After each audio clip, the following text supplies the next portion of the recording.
என் பாசத்துக்குரிய அருட்சகோதரிகளே, அடைக்கல அன்னை நவநாளில் 2ஆம் நாள் நவநாளுக்கு உங்களை அன்போடு வருக வருக என்று வரவேற்கிறேன்.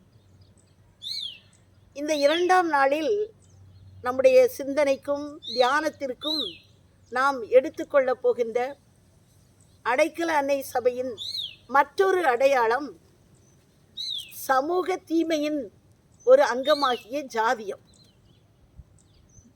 வேடிக்கை என்னவென்றால், அன்றிலிருந்து இன்று வரை ஜாதியம் ஒரு சமூக தீமையாக அடையாளம் காட்டப்படுகிறது. இன்று கூட ஆணவ கொலைகள் இதன் பெயரால் நடக்கின்றன. பல வன்கொடுமைகள் இந்த ஜாதியத்தின் பெயரால் நடைபெறுகின்றன. நம்முடைய புரட்சி கவிஞர் பாரதி கூட ஜாதிகள் இல்லையடி பாப்பா அப்படி என்று பாடினார். ஏன்னா அவருடைய கனவு ஜாதியே இருக்கக்கூடாது என்பது. அப்படிப்பட்ட ஒரு ஜாதியம் எப்படி அடைக்கல அன்னை சபையினுடைய அடையாளமாக இருக்க முடியும்? ஆம் அன்புக்குரியவர்களே, இதில் ஒன்றை நாம் உற்று நோக்க வேண்டும். தந்தை கேர்து அடிகளார் தான் கரை சேர்ந்ததும் கார்மேல் மடம் ஒன்றும் திக்கற்றோர் புகலிடம் ஒன்றும் ஏற்படுத்துவேன் என்று சொன்னார். தன்னுடைய முதல் நேர்ச்சையை நிறைவேற்றிய அவர் 2ஆம் நேர்ச்சையை நிறைவேற்றுவதற்கு முன் இறைபாதம் சேர்ந்து விட்டார். அவரை தொடர்ந்து வந்த அன்சால்தோ அடிகளார் 2ஆம் நேர்ச்சையை நிறைவேற்றுவதற்காக மிக முனைப்போடு செயல்பட்டார். முனைப்போடு செயல்பட்டவர் முதலில் தொடங்கியது கொன்சாகா அனாதை இல்லத்தைத்தான். அவருக்கு 2 அனாதை இல்லங்களை தோற்றுவிக்க வேண்டும் என்ற எந்த சித்தாந்தமும் இல்லை, எந்த கருத்தியலும் இல்லை, எந்த சூழ்நிலையும் இல்லை. ஒரு அனாதை மடம் ஒன்றை தொடங்குவோம் என்பதன் அடிப்படையில் கொன்சாகா அனாதை மடத்தை முதலில் தொடங்குகிறார். அந்த அனாதை மடத்தில் உயர் ஜாதி பெண்களை சேர்க்க முடியாது என்று சொல்லி எழுந்த அந்த ஜாதிய பிரச்சனையினால்தான் அவர் வேறு வழியின்றி மான்செக்கஸ் அடைக்கல இல்லத்தை உருவாக்குகிறார். ஆக ஒரு சமூக தீமையிலிருந்து பிறக்கிறது அடைக்கல மாதா சபை. அப்படி என்றால் அதற்கு என்ன பொருள்? அதற்கு அந்த ஜாதியத்தை தக்க வைப்பதற்காக இது தொடங்கப்பட்டது என்பதா? இல்லை. இதுதான் இறைவனின் திருவுளம் என்பதைத்தான் நாம் இன்னும் கொஞ்சம் ஆழமாக புரிந்து கொள்ள வேண்டும். சேற்றிலே மலர்கிறது செந்தாமரை என்று நாம் சொல்லுகிறோம். சேற்றில் மலர்கின்ற செந்தாமரையை போல சமூக தீமைகளிலிருந்தும் ஒரு நன்மை வர முடியுமா என்று சொன்னால் அது வந்திருக்கிறது. அதற்கு சாட்சியாக அடைக்கல அன்னை சபை இருக்கிறது. இதனை ஆழமாக புரிந்து கொள்வதற்கு நாம் இன்னும் கொஞ்சம் ஆன்மீகத்திற்குள் பயணிக்க வேண்டும். ஆழமாக ஆன்மீகத்தில் பயணித்தவர்களுக்கு நன்கு தெரியும், தீமை நன்மை என்றெல்லாம் இரு வேறுபாடுகள் கிடையாது. இரவு பகல் என்றெல்லாம் வேறுபாடு கிடையாது. பகலின் பின்னே இரவு வருவதும் இரவின் பின்னே பகல் வருவதும் இயற்கையைப் போல ஒன்றை ஒன்று சார்ந்து இருக்கிறது. ஒன்றிலிருந்து ஒன்று உருவாகிறது.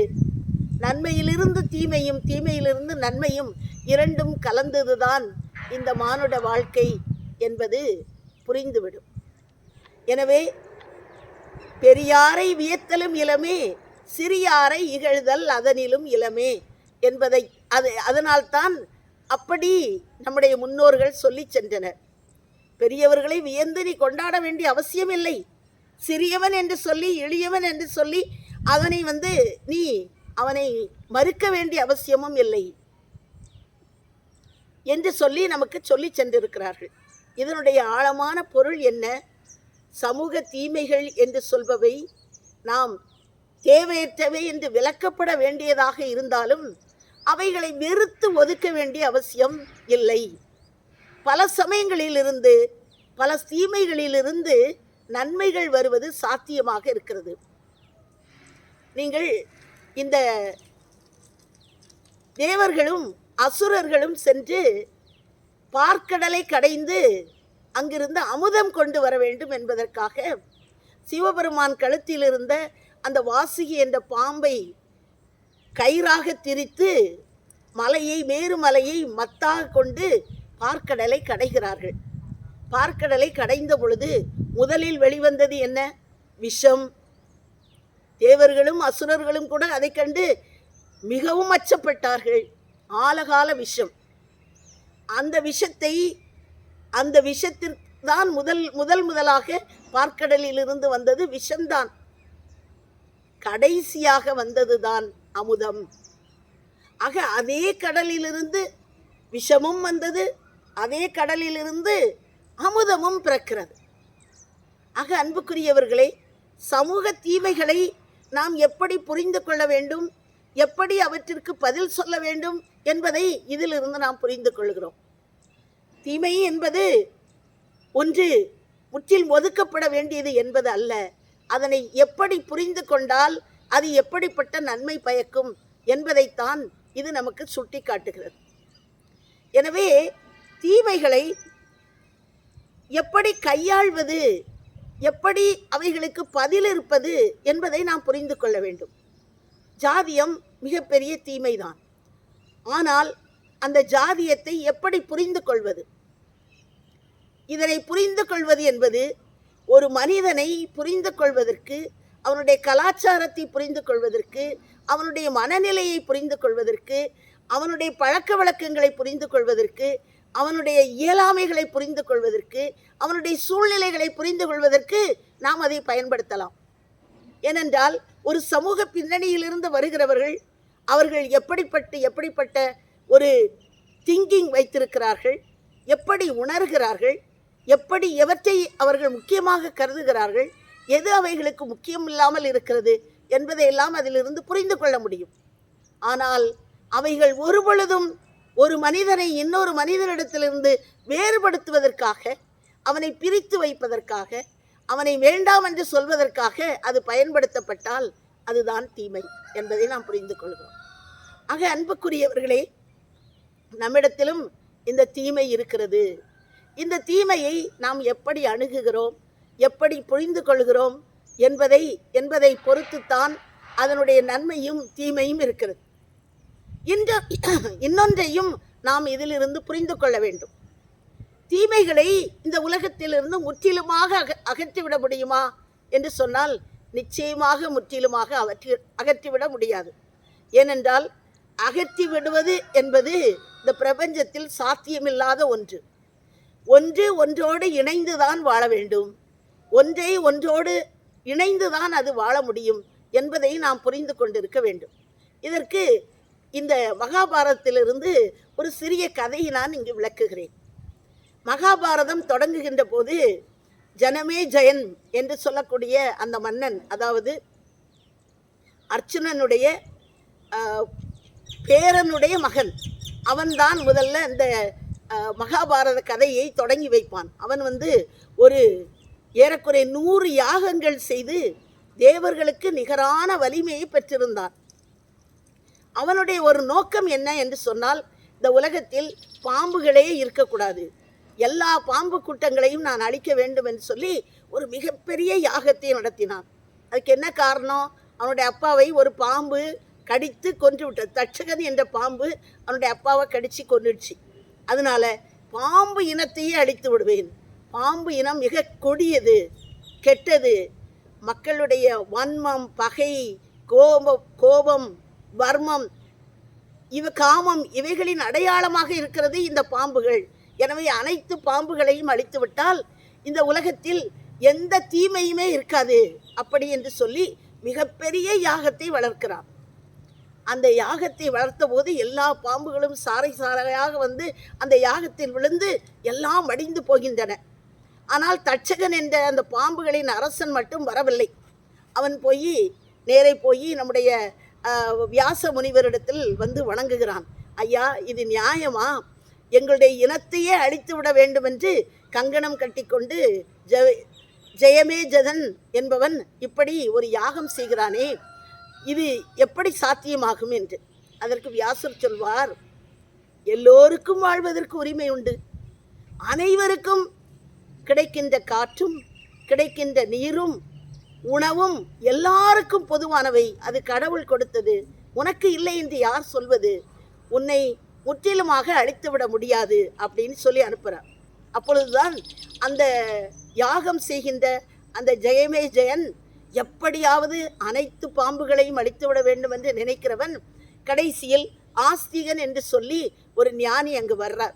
வந்து ஜெயனை ஒரு கேள்வி கேட்கிறார். எல்லா பாம்புகளையும் நீ அழித்து விட்டால் இந்த உலகத்தில் தீமைகளெல்லாம் அழிந்து விடும் என்று சொல்லுகிறாயே, இது எந்த விதத்தில் நியாயம்? இந்த உலகில் தீமைகள் இருந்தால்தான் நன்மைகள் வலிமையோடு அதனோடு போரிட முடியும் என்று சொல்லுகிறார்.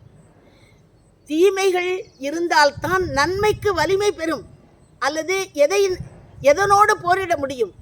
தீமையும் நன்மையும் இருப்பதனால்தான் இந்த உலகம் இன்று வரை உயிர் துடிப்போடு இருக்கிறது.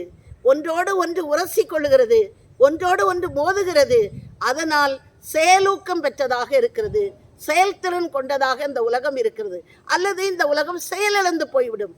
எனவே நீ முற்றிலுமாக அந்த பாம்புகளை அழிக்க முடியாது என்று சொல்லி அந்த தச்சகனுடைய உயிரை அவன் தானமாக பெற்றுக்கொண்டு செல்கிறான். இதனையே வியாசரும் உறுதிப்படுத்துகிறார். அவன்கிட்ட சொல்றாரு, அவன் சொல்வதுதான் நியாயமானது, சரியானது. இந்த உலகத்தில் முற்றிலுமாக நீ எல்லா தீமைகளையும் ஒழித்துவிட உன்னால் முடியவே முடியாது. அது இறைவனுடைய படைப்பிலே 2 பக்கங்களாக இருக்கின்றன.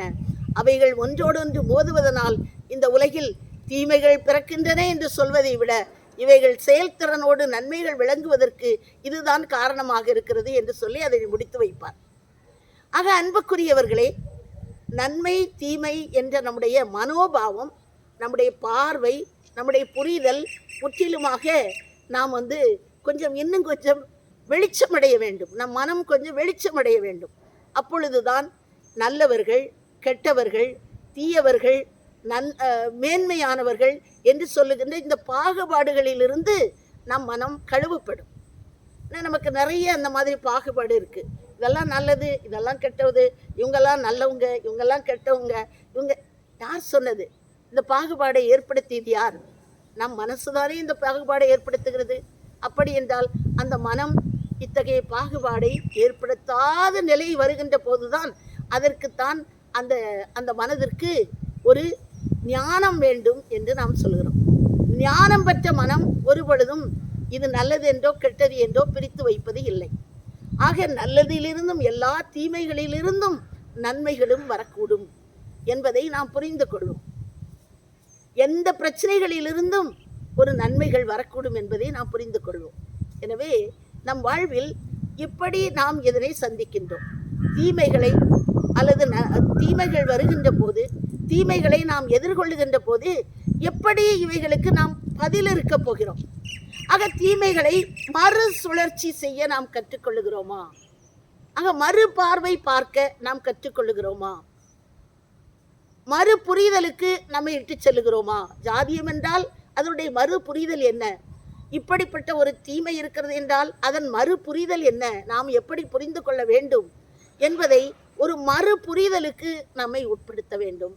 அப்போதுதான் இவைகளை சரியாக இந்த சமூகத்தை நாம் புரிந்து கொள்ளவும், சமூகத்திற்கு ஏற்றபடி பதில் இருக்கவும் நம்மால் முடியும். இன்று தீமை என்று நாம் கருதுவது நாளை நன்மையாக கூட இருக்கலாம்.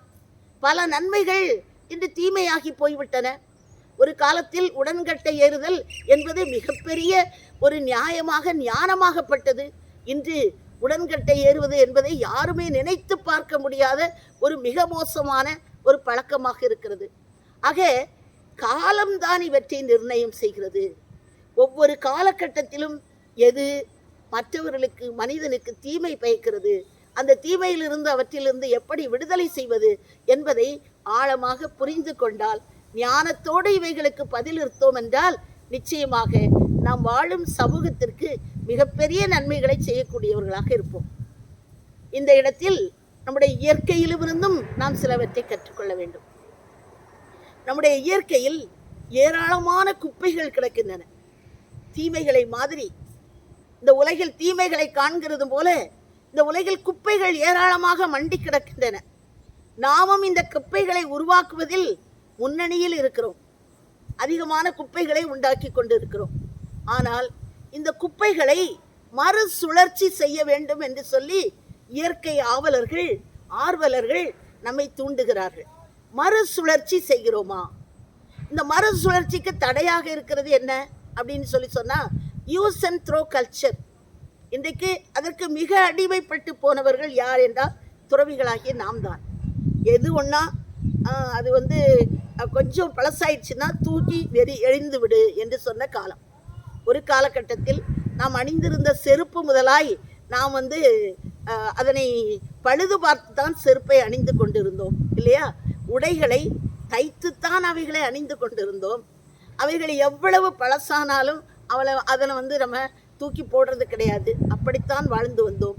ஆனால் இன்றைக்கு கொஞ்சம் கலர் மங்கின உடனே அவற்றெல்லாம் தூக்கி போட்டுட்டு வேற ஒன்றை நாம் சேகரித்துக் கொள்கிறோம். இப்படி குப்பைகளை உருவாக்குகின்ற உலகத்திற்கு நாமும் தானே துணை இருக்கிறோம். அவைகளை எப்படி ரீசைக்கிள் பண்ண போகிறோம்? மறுசுழற்சி செய்து இந்த பூமியை ஆக்கப்பூர்வமான பூமியாக நம்ம மாற்ற போகிறோம். மறுசுழற்சி செய்வதற்கு நாம் கற்றுக்கொண்டு இருக்கிறோமா? கற்றுக்கொள்ள வேண்டும் என்று ஆசைப்படுகிறோமா? அது நம்முடைய வேலை இல்லை அப்படின்னு நம்ம நினைச்சிடுறோமா? எப்படி சமூக தீமைகளை மறுசுழற்சி செய்ய வேண்டுமோ அதுபோல நாம் வாழும் பூமியில் சேகரிக்கப்படுகின்ற குப்பைகளையும் மறுசுழற்சி செய்ய வேண்டும். இது இன்று காலத்தின் கட்டாயம், காலத்தின் அவசியம். இதனை நாம் உணர்ந்து பார்த்தால் நிச்சயமாக நம்மால் எந்த அளவில் சிறிய அளவில் நாம் முயற்சிகளை செய்து இந்த மறுசுழற்சிக்கு, சமூகத்தின் மறுசுழற்சிக்கும் இந்த இயற்கையின் மறுசுழற்சிக்கும் நாம் எந்த அளவில் பங்களிப்பு செய்ய முடியும் என்பதை நாம் உணர்ந்து கொள்வோம். எனவே அன்புக்குரியவர்களை, இந்த 2ஆம் நாளில் இந்த சமூக தீமைகளை மறுசுழற்சி செய்வதற்கும் அதனை புதிய கோணத்தில் பார்த்து அதற்கு புதிய பதில்களை கண்டுபிடிப்பதற்கும் இந்த நம்முடைய பிரபஞ்சத்தில் இருக்கின்ற இந்த குப்பைகளை எல்லாம் மறுசுழற்சி செய்து ஆக்கப்பூர்வமாக உரங்களாக அல்லது நம்முடைய சமூகத்தினுடைய